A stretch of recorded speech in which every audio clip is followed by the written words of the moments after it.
महात्मा फकीर चमत्कार नहीं बताता कि कोई चमत्कार नहीं, एक विश्वास। जो एक घोर विरोधी था उसके मन में एक विश्वास आया कि कबीर साहब इसे जिंदा कर सकते, तब उसे यही नहीं अनेकों ऐसे उदाहरण रहे कि उन्होंने ये सब करके जीवा और तत्वा नाम के दो ब्राह्मण बंधु थे। बहुत पैसा था उनके पास, जमीन जायदाद सब कुछ था, लेकिन चाहते थे कि कोई ऐसा संत महात्मा फकीर मिल जाए जो मालिक से हमें मिला, तो जीवन पर्यंत उनके लिए रहे। अब जिसे भी पता लगता वहां पहुंच जाता,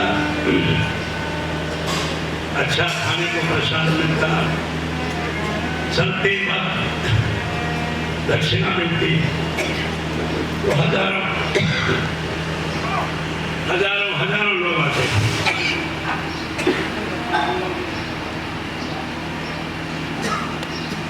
फिर सोचा कि तो लुटा देंगे। एक शर्त रख दी कि हमारे घर के आंगन में एक सूखा खून गाड़ रखा है, जो इसको कोई हरा कर देगा उसको हम पूरा संत मानेंगे, प्रसाद करवाएंगे उसकी पूरी संगत के साथ और दिल से दक्षिणा। और सूखे खून को कहो मरे हुए को कौन जिंदा करे। अब जो साधु फकीर थे कबीर साहब के सत्संग में जाया करते थे, पूर्णिमा का सत्संग था, सबने मिलकर फरियाद की कि हमारा एक अच्छा काम चल रहा था, जीवा और भगवान नाम के अच्छी दक्षिणा देने वाले, सेवा करने वाले हैं, लेकिन उन्होंने एक शर्त रख दी कि सूखे खून को कोई हरा कर देगा उसी को मैं गुरु मानूंगा और पूरा मानूंगा। अब हमारी बस की बात है नहीं, हमारा धंधा चौपट है, एक दिन आप चल पड़ो तो ये काम हो सकता है। कभी साफ कहने लगे मेरे पास समय कहाँ है, ताने बाने से मुझे फुर्सत नहीं, आने जाने वालों की सेवा से फुर्सत नहीं, दादाजी किसी भी तरह। उन्होंने कहा कि ठीक है पंचमी के दिन ना होना, समय बता दिया, पहुंच गए। जीवा तत्वा ने पूछा कि क्या करना है, कहता कुछ नहीं, स्वागत करना है, अंदर जाके उसको आसन पे बिठाना है, उनके चरण धोने हैं। जिस पात्र में चरण धोगे वही चरणामृत उस खून में डाल देना, अगर हरा ना हो जाए तो हमें बता देना। कबीर साहब आए, बहुत भारी स्वागत हुआ, बहुत बड़े आसन पे उनको बैठाया, चांदी की प्रात में उनके चरण धोए और दोनों भाइयों ने उस खून में उस चरणामृत को डाल दिया। सत्संग शुरू हुआ, दया हुई सतगुरु की। बीच बीच में दोनों भाई उठ के जाते थे, देखते कि क्या हुआ, कुछ नहीं। मन में विचार आने लगे कि ये तो कहते थे कि कबीर साहब इसको हरा कर देंगे, तो हुआ नहीं। सत्संग खत्म हुआ, प्रसाद देने लगे, तब दोनों भाई गए तो देखा उसने कोपल फूकी गई। इतनी दया कबीर साहब ने बरपाई कि उस मृत को जीवित कर सूखे खून में कोपल हो गया, इसे बड़ा था। और फिर ज्ञान का तो उनका कोई मुकाबला नहीं, इतने ऊंचे दर्जे की ज्ञानी थे जिसे ब्रह्मज्ञानी कहें। कोई भी वेद शास्त्र ग्रंथों को जानने वाला उनका स्वामी नहीं। उनकी एक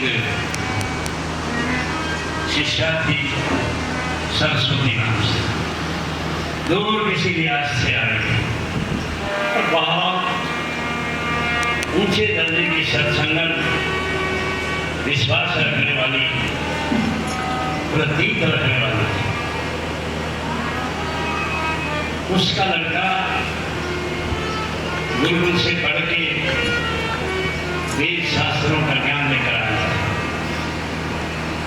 और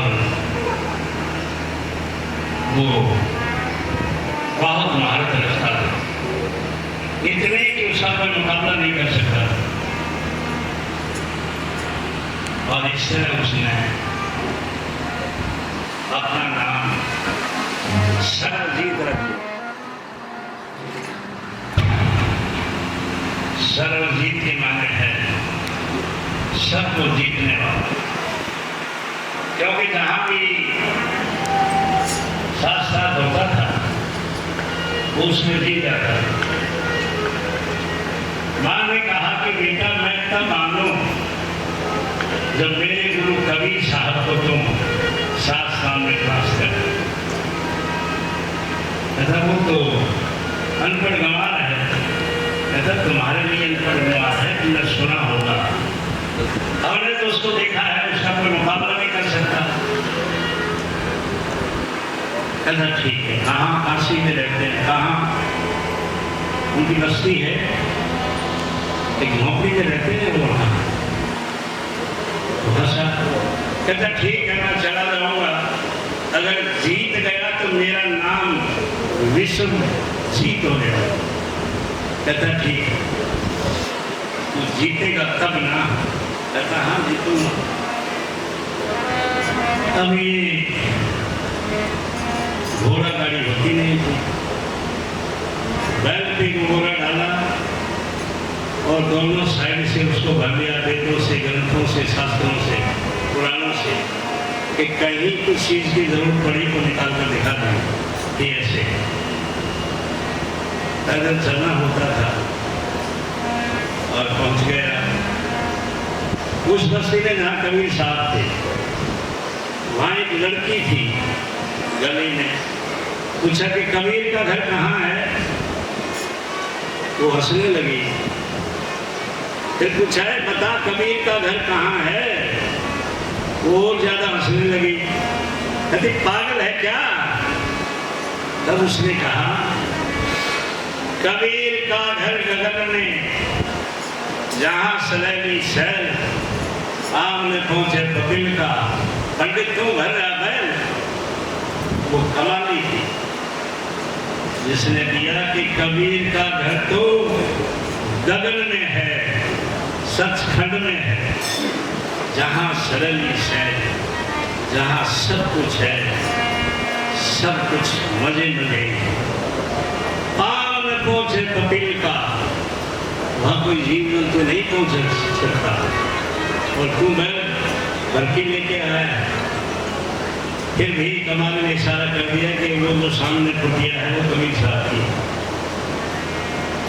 सर्वजीत यहीं से ही निखार हो गया कि इतनी छोटी सी लड़की इस मोहल्ले की इतना जानती है। तो क्या जानता हो, लेकिन उसे आत्मविश्वास था कि आज तक मेरे मुकाबले कोई रुके ही नहीं। तो पहुंच गया। कबीर साहब गाना कर रहे थे। जाकर खड़े होके वंदना की। कबीर साहब ने आशीर्वाद दिया। पूछा कौन हो। कहता मैं सर्वजीत, मेरी माँ सरस्वती देव की शिष्या है, हम वहाँ के रहने वाले। बता दो।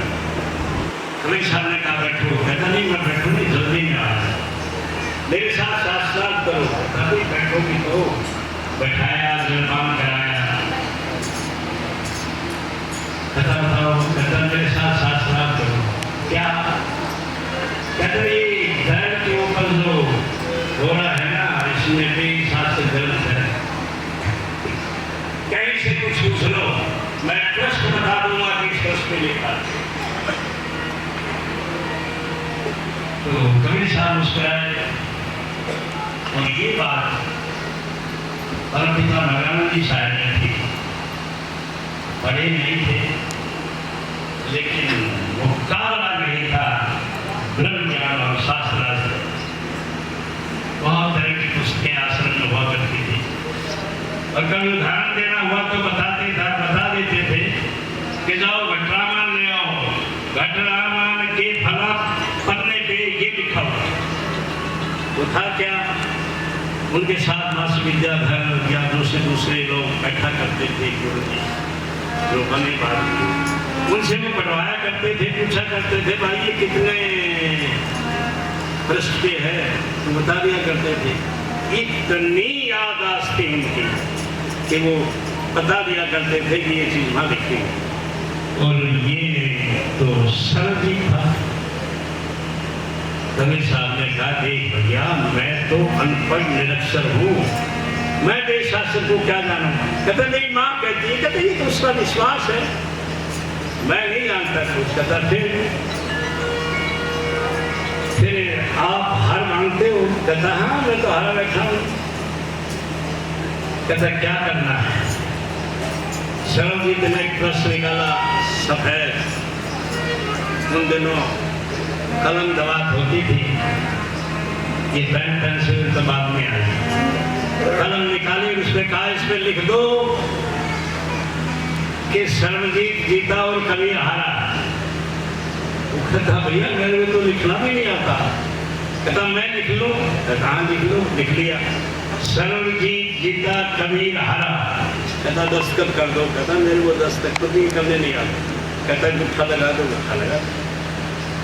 अब सर्वजीत खुश, जाने लगा कबीर सामने था भैया कुछ खान पान तो कर लो। अब पैदल चलना था, कुछ खिलाया। मन में आया ये है तो अच्छा भगत हो रहा। देखो कितना सत्कार किया और कितना आसानी से हार मान गया। अब सर्वजीत पहुंचा अपने गांव शहर में। माँ खड़ी इंतजार कर रही थी, हंसते बेटा देख मैंने तेरे कबीर को हरा दिया। कहता बेटा हो नहीं सकता कि कबीर तुमसे हार जाए, वो परमात्मा है, वो मालिक है। कहता मैं सबूत लाऊंगा। दिखा।